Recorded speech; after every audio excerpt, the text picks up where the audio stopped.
안녕하세요. 독서를 가르치는 서미선입니다. 드디어 마지막에 왔습니다. 인문지문 철학이었죠. 정확하게 지문 읽기 여전히 유효한 전략이고요. 특히 이 지문은 가와 나가 있습니다. 두 개를 비교하면서 어느 부분에 연계성이 있겠죠.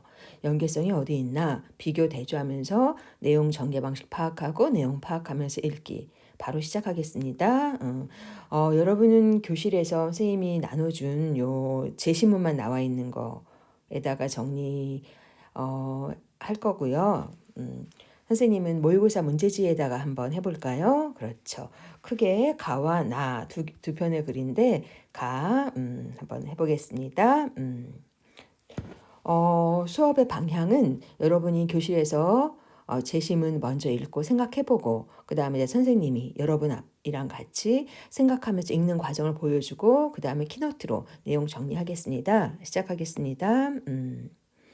노란색으로 해야지. 그렇죠. 알겠습니다. 우리는 친구들과 같은 사진을 보고도 서로 다르게 인식하는 경우가 있다. 또한 배고픔과 달리 배부를 때는 빵가게를 인식하지 못할 때도 있다. 이처럼 먼저 예를 들어주고 있네. 그렇죠. 예시를 통해서 얘기해주고 있네. 우리가 사진 같은 걸 보고 서로 다르게 인식한다. 또 빵을 보고도 서로 다르게 인식하지 못할 때도 있다. 어떨 땐 인식하고 어떨 때 인식하지 않고 이 두 가지 예를 가지고 이제 얘기하려고 하는 건 이런 거죠. 이처럼 동일한 대상에 대해서도 사람이나 상황에 따라 인식이 다를 수 있는데 그렇죠. 후설이라는 사람은 우리가 대상의 의미를 파악하는 과정을 통해 이러한 현상을 설명하고 있다. 지금부터 우리가 집중할 거는 뭐예요? 후설이라는 사람이 얘기한 대상의 의미를 파악하는 과정.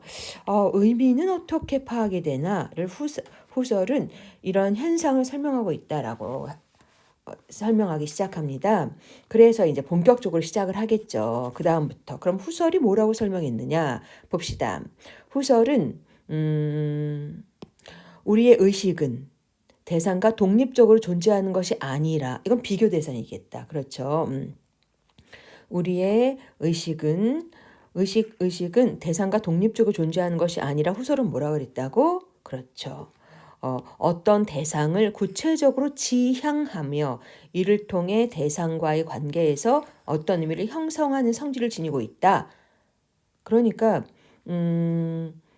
다시 말하면 하고 뒤에 나오겠네. 이 성질을 의식의 지향성이라고 한다. 의식이 대상을 향하지 않으면 우리는 그 대상을 인식하지 못한다는 것이다. 정리를 하면 여기서 비교 대상이 있는데 의식과 대상이 독립적으로 존재하는 것이 아니라 서로 구체적으로 관계를 맺는데 지향한다라는 말이 나옵니다. 의식의 지향성. 의식이 대상을 그쪽으로 마음을 향하면 그쪽을 바라보면 거기서 의미를 형성한다. 이게 무슨 말이야? 조금 더 읽어봐야 되겠네요. 그 다음 한편 두 번째 문단입니다. 한편 우리의 의식이 지향한다고 했는데 지금 여기서는 그렇죠. 우리가 알아야 될 거는 나중에 그림으로 정리할 거지만 그렇죠. 우리의 의식이 어떤 대상을 파악할 때, 그렇죠. 전통적인 거에서는 서로 의식이 대상을 독립적으로 존재한다라고 했는데, 볼 적마다 되게 다르고, 그렇죠. 그리고 여기서 중요한 건 지향하면 의미가 형성된다. 뭐 이 정도로 파악할 수 있을까? 두 번째 문단 바로 들어가겠습니다. 한편 우리의 의식이 대상을 만나 의미를 형성할 때는 첫 번째 문장 중요하구나. 그렇죠. 지금 앞에서 의식이 대상을 만나 의미를 형성한다라고 얘기했는데 거기에는 시간과 공간의 영향을 받게 된다. 왜냐하면 의식의 의미를 형성하는 과정은 한 번에 끝나는 것이 아니라 당연하죠. 뭔가 의미를 파악하는 건 시간과 공간이 필요하지. 시간이 흐르고 시간의 흐름에 따라 반복되고 공간도 대상과 함께 인식돼 의미 형성에 영향을 준다. 후설에 따르면 그렇지. 후설이 이제 설명하는 거 지금 보고 있습니다. 이렇게 의식이 대상을 만나서 의미를 형성하는 과정이 반복되고 누적되면 자기만의 새로운 용어, 지평을 갖게 된다. 여기서 지평이라고 하는 건 뭐예요? 우리가 인식하는 대상과 그 대상을 둘러싼 배경이다. 그러니까 계속 시간과 공간을 지나면서 그 대상에 대해서 훤히 알게 되는 거. 우리는 척 보면 안다라고 얘기를 하는데 여기서는 친구의 뒷모습을 보고 단번에 알아볼 수 있는 건 그 친구에 대한 다양한 정보들 이게 이제 지평이었으니까. 그러니까 사람은 개인마다 경험이 다르기 때문에 대상에 대해서 형성하는 의미도 달라서 결과 또한 서로 다른 지평을 갖게 되고 지평이 넓어질수록 개인의 인식 범위는 확정된다. 그리고 인식의 주체는 지평을 바탕으로 다양한 상황에서 의미를 파악할 수 있다고 본다. 그러니까 우리가 아까 첫 번째 문단 한 거 한번 해볼까요? 그러니까 여기서 의식이 대상을 지향함으로써 의미를 파악한다라고 얘기했는데 이렇게 얘기했는데 여기서 더 추가된 건 뭐예요? 시간과 공간을 지나면서 반복되고 누적되어서 지평이 넓어진다라고 하는 거죠. 그래서 맨 마지막 두 번째 문단의 맨 마지막 이거죠. 인식의 주체는 지평을 바탕으로 다양한 상황에서 의미를 파악할 수 있다고 본 것이다. 그렇죠. 지향해서 지향성이란 말 나오고 지평이란 말 나왔습니다. 그 다음 세 번째, 전통 철학에서는 이제 후설은 새로운 철학, 현대 철학이었는데 전통 철학에서는 좀 다른 걸로 한번 해볼까? 전통 철학에서는 이거 아니야. 그렇죠.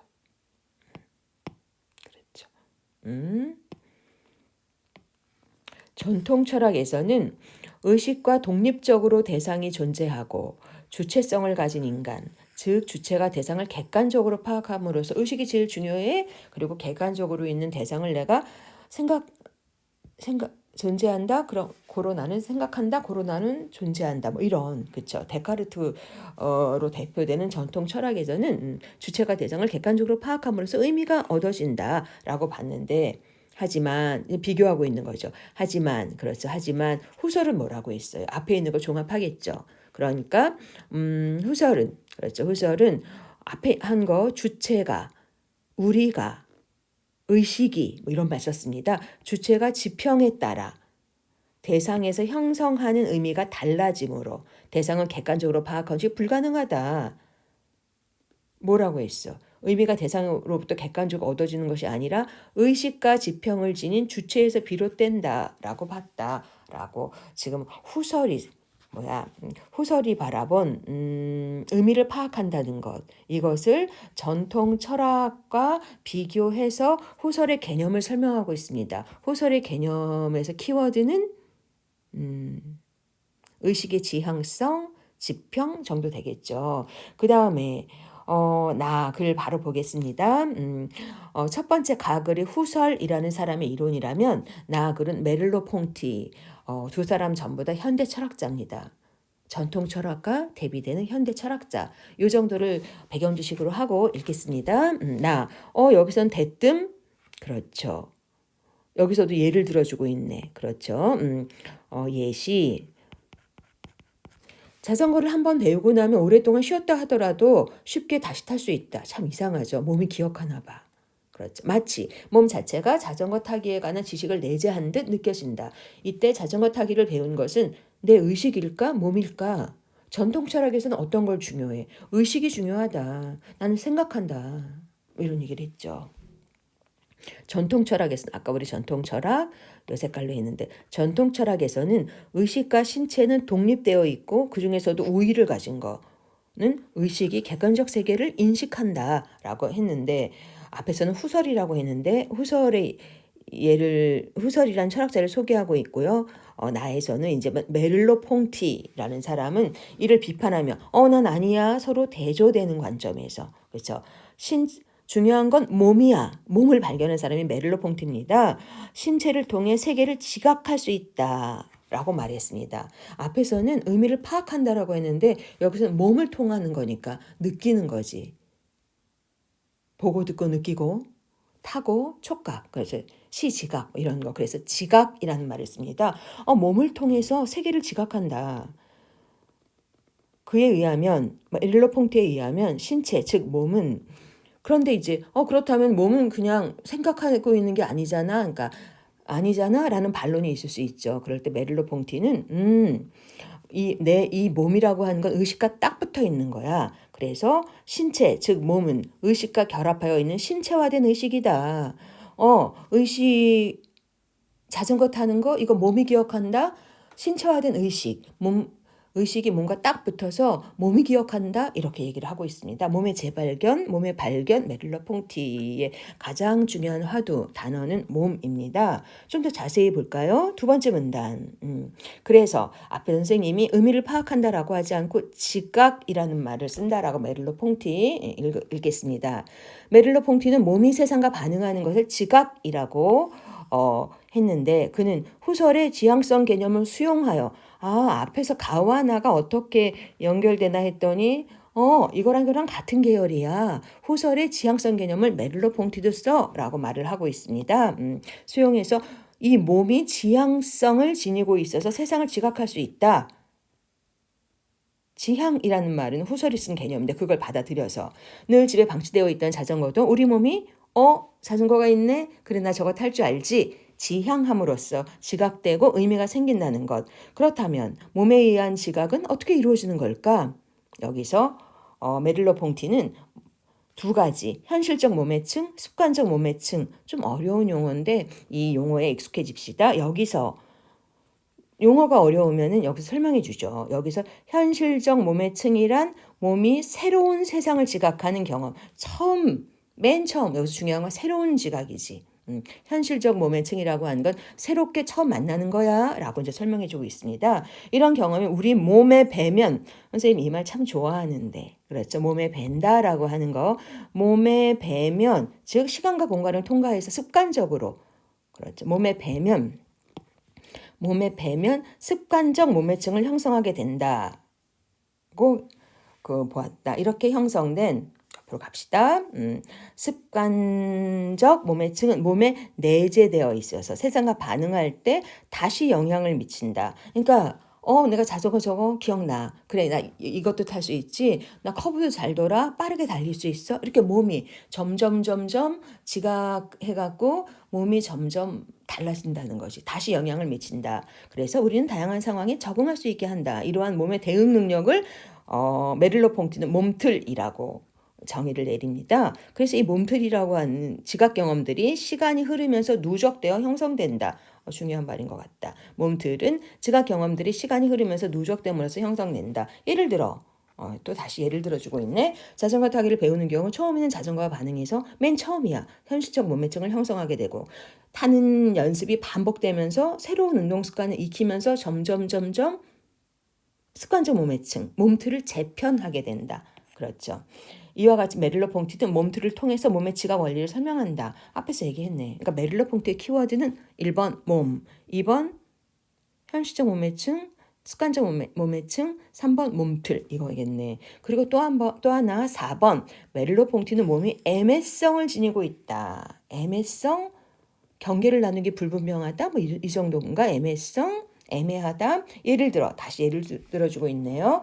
나의 오른손과 왼손이 맞잡고 있을 때 내 몸은 잡고 잡히는 이중적이면 모호한 상황을 경험한다. 이 경우 어떤 것이 지각의 주체이고 대상이냐? 분명하게 말하기 어렵다. 또 누가 누굴 잡고 있는 거냐? 애매하다. 주체가 되기도 하고 대상이 되기도 한다. 이 얘기를 하려고 하나 보다. 또 내가 언짢은 표정을 한 상태에서 밝은 미소를 띤 상대방의 얼굴을 봤을 때 나는 상대방의 밝은 모습에 동화되면서 동시에 내 언짢은 모습에 상대방이 경직되는 듯한 변화를 보이게 된다. 이처럼 누가 누구에게 영향을 주느냐라고 하는 거. 이처럼 뒤에는 중요한 말이 나오겠지. 구체적 삶에서 우리가 경험하는 몸의 지각은 대부분 주체와 대상이 얽혀 있고 명확하게 구분되지 않는다. 이걸 뭐라고 해? 애매성. 즉 다시 한번 얘기하면 메릴로 퐁티는 몸을 지각의 주체로만 보지 않고 지각의 대상이 될 수도 있다고 보았다. 전통 철학에서는 그렇죠. 주체가 대상을 인식한다, 객관적으로 존재한다라고 하는데 메릴로 퐁티는 되게 내가 보는 것이기도 하고 보여지는 것이기도 하다. 당연히 그렇죠. 이렇게 설명을 했답니다. 그러니까 후설과 메릴로 퐁티가 의 새로운 철학 정도 되겠네. 그렇죠? 우리가 이제 여러분이 먼저 제시문을 한번 읽었고요. 선생님이 한번 읽었습니다. 그리고 내용 정리를 선생님 키노트를 한번 해볼까요? 바로 하겠습니다. 그렇죠. 여러분은 그 교실에서 여러분 선생님이 나눠준 거에다가 정리해가면서 합시다. 두 가지 가와 나의 지문이 나왔을 때 비교대조 연계성 찾아서 읽어라 라고 했습니다. 가 첫 번째. 그렇죠. 첫 번째 키워드 인식한다. 그렇죠. 서로 다르게 인식한다. 우리가 대상을 서로 다르게 그렇죠. 그럴 때 동일한 대상이 서로 다르게 그런데 후설은 이러한 현상을 설명한다. 쌤이 현상학이라는 말은 안 썼는데 이런 새로운 후설가 메를로퐁티의 철학을 현상학이라고 합니다. 현상을 설명하기 때문에 근데 중요한 건 후설이 뭐라고 설명하는지 그걸 알아야 되겠잖아. 알아야 되잖아요. 그래서 우리의 대상은 우리의 의식이 대상과 독립적으로 존재하는 것이 아니라 관계를 볼 적마다 다르게 의식이 지향할 때 그렇죠. 또 뭐가 나왔나? 의식이 지향할 때 의미가 형성된다. 두 번째 문단. 그리고 이거는 중요한 거. 시간과 공간의 영향을 받는다. 그렇죠. 그래서 반복하고 누적된다. 그래서 누적되면 중요한 단어 나오죠. 자기만의 지평을 갖는다. 지평이 자신만의 지평이 넓을수록 인식 범위가 확대된다. 그렇죠. 뭐에 대해서 많이 아는 사람 이거죠. 지평이란 건 뭐다라고 얘기했습니다. 그러니까 여기서 이제 어떠한 의식이 대상을 파악할 때 의미를 파악할 때 주체는 지평을 가지고 지평을 바탕으로 다양한 상황에서 의미를 파악한다. 맨 마지막 문장 우리가 밑줄 쳤습니다. 그런데 전통 철학에서는 어떻게 설명을 해요? 의식이 대상을 파악할 때 의식을 다른 말로 주체라고도 하죠. 여기서는 주체가 대상을 객관적으로 파악한다라고 하는데 이거하고 달리 후설은 뭐라고 얘기했어요? 주체는 지평에 따라 다양한 의미를 파악한다. 어느 지점에서 다른지 알겠죠, 여러분? 후설의 키워드 기억합시다. 의미, 의식과 지평을 지닌 주체다라고 했습니다. 그렇죠. 선생님이 교실에서는 띄워놓고 한참 얘기를 했는데 한 장으로 정리하면 가를 한 장으로 정리하면 당연히 후설의 설명입니다. 의식과 대상이 있죠. 의식이 대상을 의미를 파악할 때 그렇죠. 서로 다르다. 그렇죠. 다양하다. 근데 지향성을 가질 때 의미가 다양한 대상과 의미가 형성이 된다. 그리고 이거는 시간과 공간을 통과하면서 반복 누적되고 자기만의 지평을 갖게 된다. 지평이란 우리가 인식하는 대상과 그 대상을 둘러싼 배경이다. 그리고 중요한 것.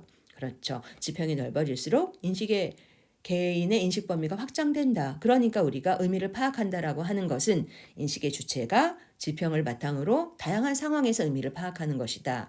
라고 설명을 하는 거에 반해서 오른쪽 전통 철학에서는 뭐라고 얘기를 해요?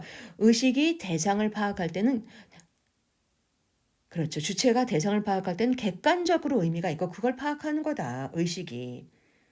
후설은 화살표 밑에 지평에 따라 대상에 따라 형성하는 의미가 다른데 전통 철학에서는 고정된 객관적인 의미가 있다. 그걸 파악하는 거다라고 얘기를 하고 있습니다. 그렇다면 메를로퐁티 들어가 보죠. 그렇죠. 먼저 자전거 타기 예를 들면서 질문하고 있습니다. 이거 몸이야? 의식이야? 이러면서. 그리고 전통 철학에서는 뭐라고 얘기를 해요? 의식과 신체가 서로 분리되어 있고 여기서 우위를 가지고 있는 건 의식이 객관적인 세계를 인식한다. 그런데 메를로퐁티라는 사람은 뭐라고 얘기해요? 신체화된 의식.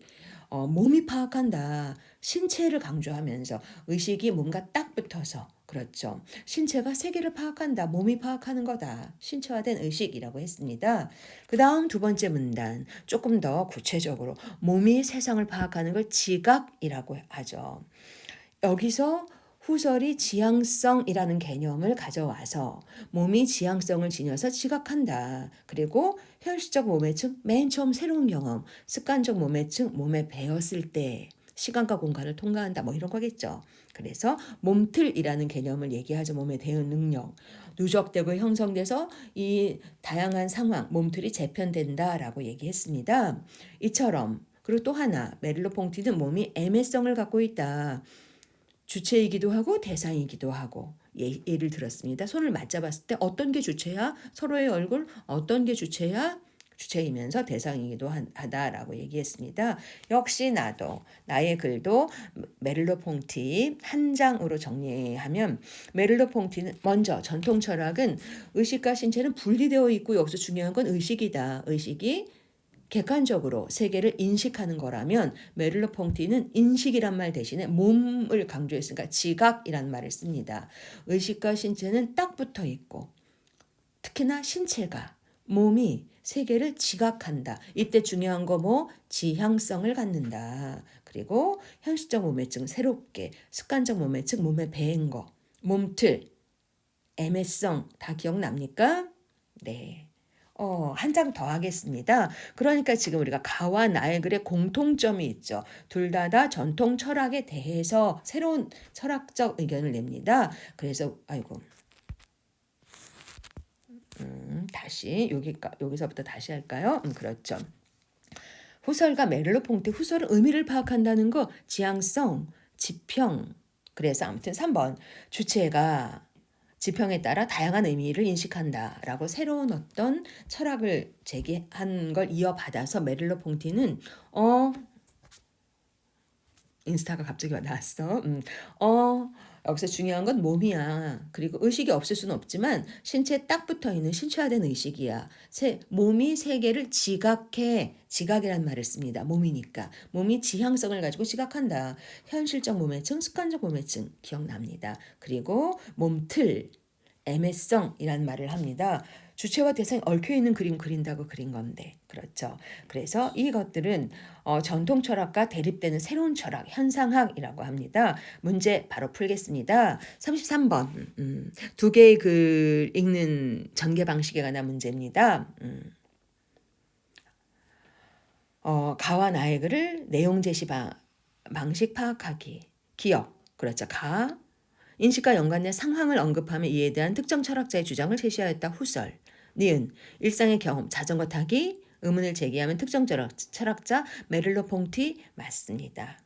그 다음 티귿 글의 내용 전개 방식 인식과 관련하여 특정 철학자가 사용한 개념을 정의한 뒤 그 개념을 바탕으로 대상의 의미를 파악하는 과정 후설의 지평 지향성 이런 설명하고 있습니다. 리을 지각의 주체를 상반대 시각으로 바라보는 특정 이론 그렇죠. 전통 철학과 메를로퐁티 비교했습니다. 그런데 각각의 이론이 지닌 한계와 의의를 제시했나? 아니죠. 뒷부분이 틀렸습니다. 미음 물론 맞습니다. 33번 쉬운 문제고요. 34번은 더 쉬운 문제입니다.